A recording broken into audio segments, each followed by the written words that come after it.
As we have discussed in our previous modules about the strain improvement for industrial exploitations through random mutagenesis as well as site-directed mutagenesis. As concerns the site-directed mutagenesis, there is modern technique which we call a recombinant DNA methodology, in which we add some desired gene into a new organism, and there are so many expression vectors, and we can utilize the machinery of some microorganisms, in which the Escherichia coli and one yeast, Pichia pastorius, is very common to use. So when we develop any mutant, then the next step is the mutant selection. So the whole strain improvement and the whole mutation strategy totally based upon the mutant selection. If we are not strong in mutant selection, then our whole process of mutation will go into very usefulness lines. So in order to select any mutant, so when we say that following exposure to the mutagens, when any organism is exposed to any mutagen, the cells should be suitably diluted and plated out to yield 50 to 100 colonies per plate.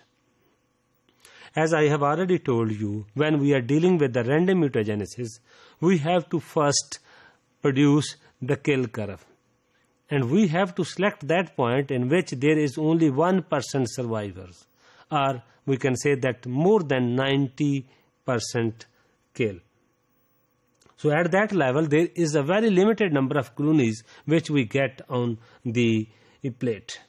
So the selection of the mutant is greatly facilitated by relying on the morphology of the mutant or on some selectivity in the medium.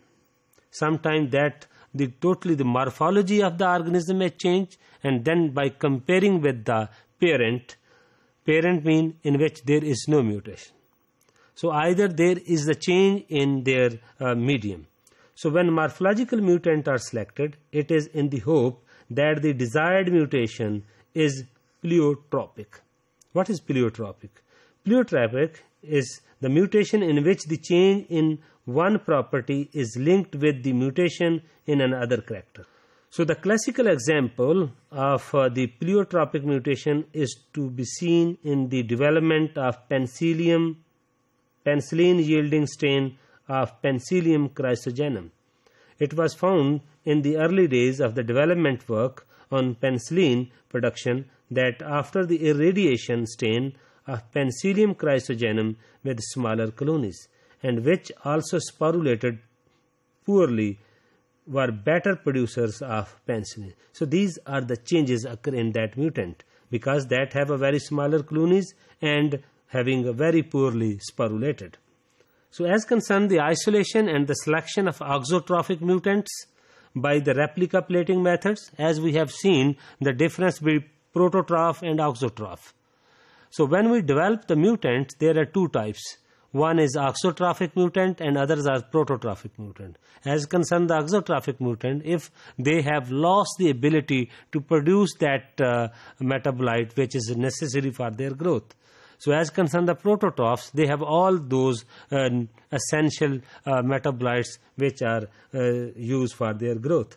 So as concerned the auxotrophic mutants, so by replica plating method, some mutants can be detected by selecting or testing for an altered phenotype. So the positive selection involves the selection of the mutant cells and the rejection of mutated cells, which we called as almost parent cells, to identify the mutant that have gained some physical trait. So the replica plating is used for negative selection. Negative selection identifies the mutants that have lost some physical trait. For example, the auxotroph that have the nutritional requirement not possessed by the parent cell. Ames test is a relatively inexpensive and rapid test for identifying the possible chemical carcinogens. So this test assumes that the mutant cells can revert to the normal cells in the presence of the mutagens, and that many mutagens are the carcinogens. So if we add that carcinogenic agent into the medium, then it assumes that mutant cell will revert back to the normal cells.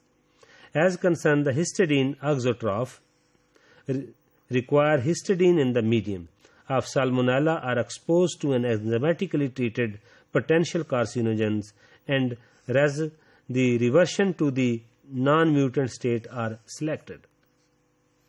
Before considering the method used for the selection of method producing improved level of primary metabolites, it is necessary to study the mechanism of control of their biosynthesis, such that the blueprint may be drawn accurately.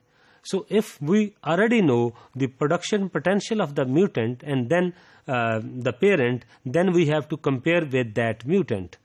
So by the actual quantification of the product and then we comparison in all terms, then we can have a maximum selection of that mutant, which we called as the positive mutant, for better productivity.